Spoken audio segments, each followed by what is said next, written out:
After days of snow, cherry blossom hunting, and sleeping in a tiny car camper, we needed this trip exactly where our bodies were asking us to go. Hot water, quiet, letting go. If onsens have ever made you curious or just a little unsure, this day might surprise you.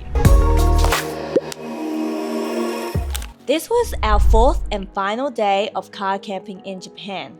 We didn't plan anything big, no long drives, no must-see lists, just a slow drift towards Hakone and then back to Tokyo.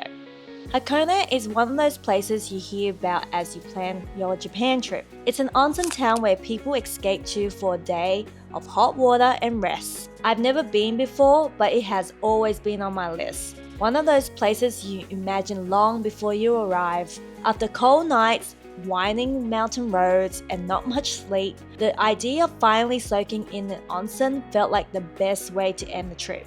We drove to Tenzan Onsen. It's known for feeling old and natural. Built into the hillside, surrounded by trees, the kind of place that makes you forget a city is nearby. And importantly, it's tattoo friendly.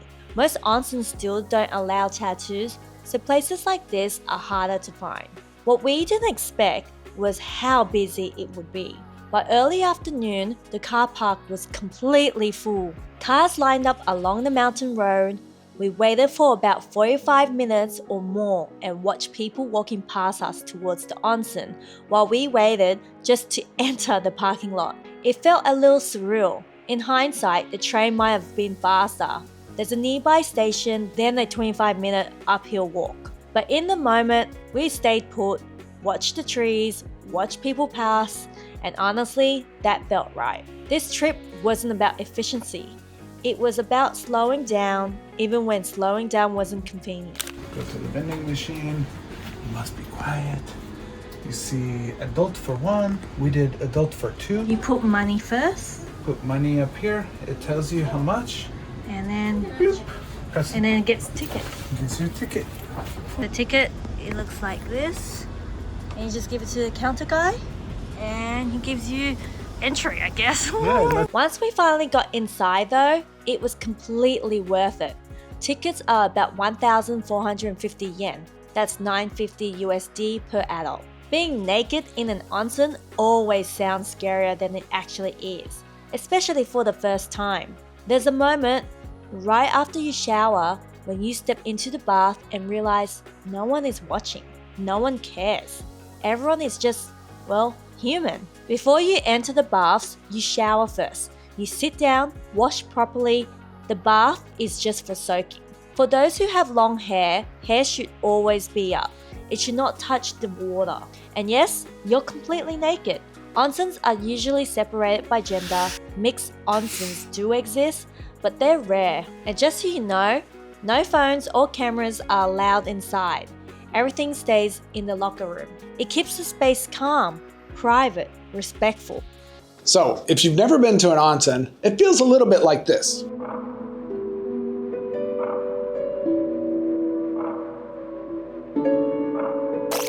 No, really, that little guy knows exactly what I'm talking about. And my first time at an onsen was kind of a crazy experience. So I was really nervous. It felt a little bit like junior high because you get naked with a whole bunch of other people. And Marie had told me exactly what to do. So I went in onto the men's side and I was a little bit nervous, but I was like, hey, it's a new experience. We're in Japan. Plus we had been camping for a couple days and I was kind of stinky. So I was ready for a hot shower and to just chill for a bit. We got to this onsen. It's on the side of a little mountain that overlooks Mount Fuji off in the distance. Beautiful valley, and it's nighttime.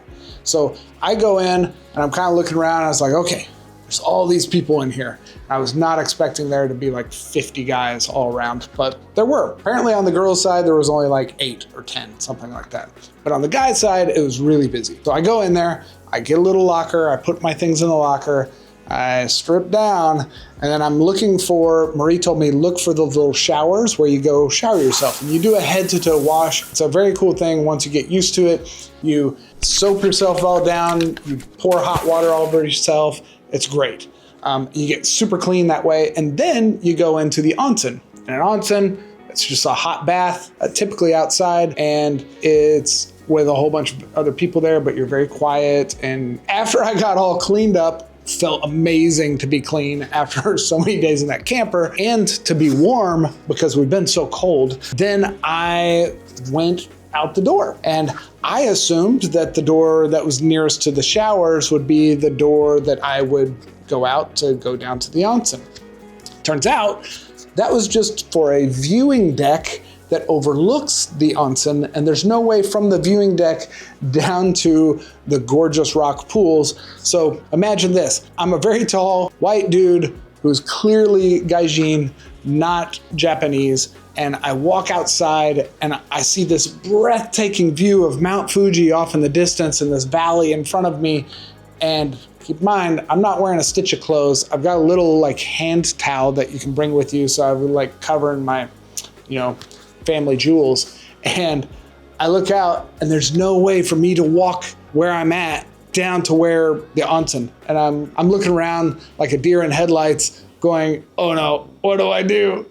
And I will love this guy till the day I die. There was one dude who I got eye contact with, and I think he saw the petrified look in my face, and he goes, just like that, just straight face, very calm Japanese face, pointing over, and I look over and I was like, oh my gosh, there's another doorway. So I had to go back inside, go through a little walkway, find the other doorway, and then there were the stairs down to the onsen. This is my first time there, so I'm walking down very carefully, and I go into the water, but as soon as you step into that water, and it's like a mineral bath, it's almost instantly calming, but that hot water and the view and the experience overall was amazing, definitely for a first time. After that, loved onsens, definitely got used to them, and it couldn't get more embarrassing than the very first time I got into an onsen. Once you get past that first moment, the nerves disappear. The outdoor baths were my favorite. Sitting in hot water while sunlight filtering through the trees, my shoulders finally dropped. After days of camping, it felt like a gentle reset, like my body remembered something my brain had completely forgotten. After soaking, Tenzan has a lot of resting areas, plus a cafe and a few restaurants on the grounds. We wandered towards the restaurant. Another line, a long one. We almost left, but somehow ended up being the very last people seated before they closed for the afternoon. We waited nearly an hour, and then came Wagyu Shabu Shabu, a shared bottle sake, steam rising from the pot. If you've never had shabu shabu, it's such a comforting, warming experience. Highly recommend it. After days of movement, it felt grounding, warm, complete. Later, we drove closer to Tokyo. The closer we got, the harder parking became. Eventually, we found a quiet residential street and popped the camper one last time. Our final night under the stars. So we are in a small little neighborhood. We just found a random car park because we just need to sleep. Holds like 6 cars here. Yeah, there was like so many cars next to us. At night, we couldn't see anything. And someone was spray painting, and we're like, oh, hopefully they didn't tag the car. Because it's like, this is our car spot. The morning felt bittersweet. Packing our bags, cleaning out the fridge, throwing away every bit of trash, making sure everything was tidy, filling up the fuel tank and ready to return. Pouring petrol on our car. Pouring petrol on our car. Yeah. Red in. You gotta press this first. The only reason I know it's red is because it says red inside here. Ah. Okay. English? Okay. There's something strangely emotional about handing back a camper. You give back the keys, and with them, a version of yourself that only existed for a few days. Japan uses an ETC toll system for highways. You can ask for the ETC device from Overland Japan, and at the end of the trip, they collect it and email the total later. Tolls in Japan can be expensive and adds up very quickly depending on the distance. For this 4-day trip, our tolls came to just over 19,000 yen. That's about $125 US. It adds up faster than you expect, but for us, it was worth every kilometer. And just like that, our little car camping chapter ended. Snow, shrines, blossoms, quiet mornings, unexpected pauses. Next time, we'll get a bigger car and stay longer.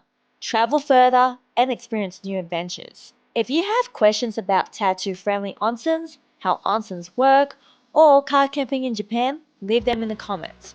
And if you enjoy traveling slowly with us, we'll love for you to like this video and subscribe to Sunsets and Speakeasies. More journeys are coming. We'll take them one quiet day at a time. See you in the next one.